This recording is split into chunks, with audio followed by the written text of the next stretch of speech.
So question 12, what are the stages of grief? Okay. So grief is a personal journey. There's no real shoulds or shouldn'ts other than staying away from what is harmful to our well-being. So what are the stages of grief? So we've got denial, anger, bargaining, depression, and acceptance. And this is the model by Kubler-Ross, which is been popularized in the media.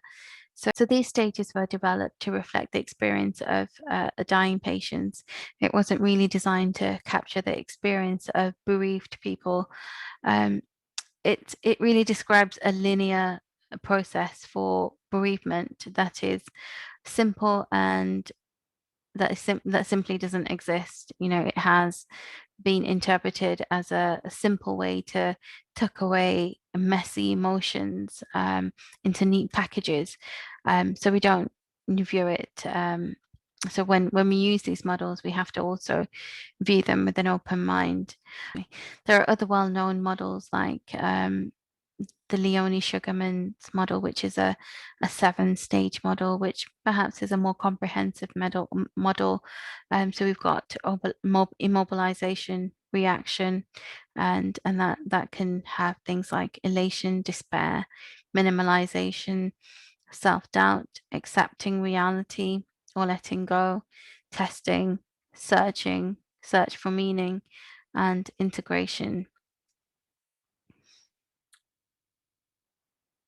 Um, and I guess you know, this can be quite an important model, especially when when going back to that question about how faith impacts the process of grief. So um, when I was doing some of my bereavement counseling in St. Joseph's Hospice, I had several clients who said, you know, I envy somebody who has a faith, who believes in God, because, you know, we need something to be able to attribute all of this loss to. If there is a bigger cause or a bigger picture that they're not privy to, they can let go of all of this sadness and loss and grief and understand, you know, something about the futility of life and the finality of it, that you're here today and, you know, we amass wealth and position and power only to leave it all behind. And I guess the thing about these models is that somebody who has a faith-based system, so whether it's, you know, religion that believes in a God, like Christianity, Judaism, Islam, or whether, you know, they're a universalist or a spiritualist or believes in Mother Earth or Mother Nature, you know, they may have those initial reactions to loss and bereavement. So they might be immobilized.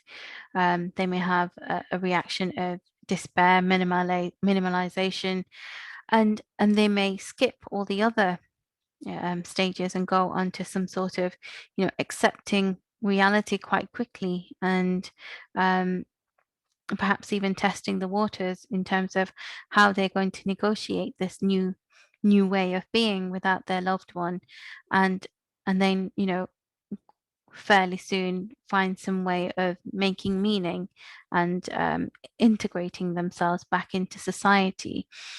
So,